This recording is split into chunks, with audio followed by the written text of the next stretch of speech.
শর্ত সাপেক্ষে Dhaka medical college হাসপাতালে চলছে জরুরি সেবা, তবে বহির্বিভাগ বন্ধ। নিরাপত্তায় মোতায়েন আছে সেনাবাহিনী, বিজিবি, র্যাব, পুলিশ সদস্যরা। ওদিকে চিকিৎসা নিতে আসা রোগী ও তাদের স্বজনদের প্রশ্ন, হাসপাতালেও চিকিৎসা না পেলে তারা যাবেন কোথায়? সম্রাট আনোয়ারের রিপোর্ট। সকাল থেকে ঢাকা মেডিকেল কলেজ হাসপাতালে রোগীর ভিড়, যাদের মধ্য থেকে কেবল সংকটাপন্ন রোগীদেরকেই জরুরি বিভাগে চিকিৎসা দেয়া হয়, আর বাকিদের পরামর্শ মেলে অন্যদিন আসার।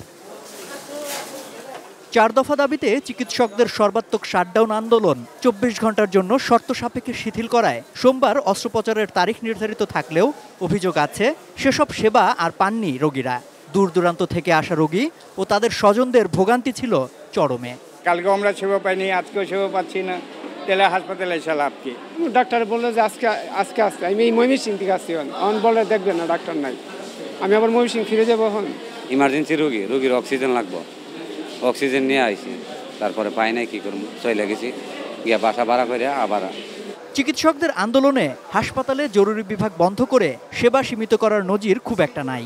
এ সংকট উত্তরণে দ্রুত ব্যবস্থা নেওয়ার আহ্বান জানান ভুক্তভোগী রোগী ও তাদের স্বজনরা।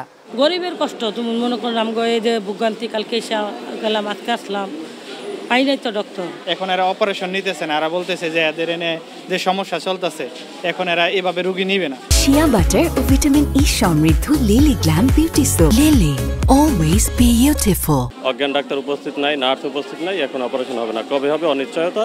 হাসপাতালে নিরাপত্তা বাড়াতে আইনশৃঙ্খলা বাহিনীর উপস্থিতি, হামলাকারী গ্রেপ্তার সহ 3টি দাবি এরই মধ্যে পূরণ করায় দ্রুতই আন্দোলন থেকে চিকিৎসকরা সরে আসবেন বলে আশা প্রকাশ করেন ঢাকা মেডিকেল কলেজ হাসপাতালের পরিচালক। যেসব ওয়ার্ডে আমাদের ভর্তি আছে রোগী, সেসব ওয়ার্ডে কিন্তু যথেষ্ট পরিমাণ ডাক্তার, আপনারা গেলে দেখতে পাবেন। আমরা এখন যে 2টা ওয়ার্ড দেখে আসলাম, 5-6 জন করে ডাক্তার কিন্তু ওখানে আছে। তারপরে আইসিইউ, এইচডিইউ, সিসিইউ, এইসব রোগীদের চিকিৎসা কিন্তু কোনো অংশে ব্যাহত হচ্ছে না। সোহরাওয়ার্দী মেডিকেল কলেজ হাসপাতালেও সীমিত পরিসরে চলছে চিকিৎসা কার্যক্রম।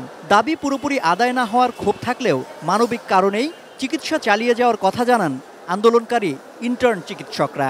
আমাদের যে সীমিত পরিসরে সম্ভব এটা চলতেছে, আমরা মানবিক দিক বিবেচনায় আমরা অবশ্যই এটা চালাচ্ছি এবং আমাদের ইমার্জেন্সি সার্ভিসও চলতেছে।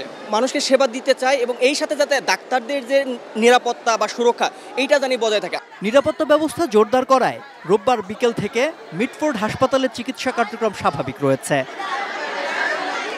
সম্রাট আনোয়ার, 18 নিউজ, ঢাকা।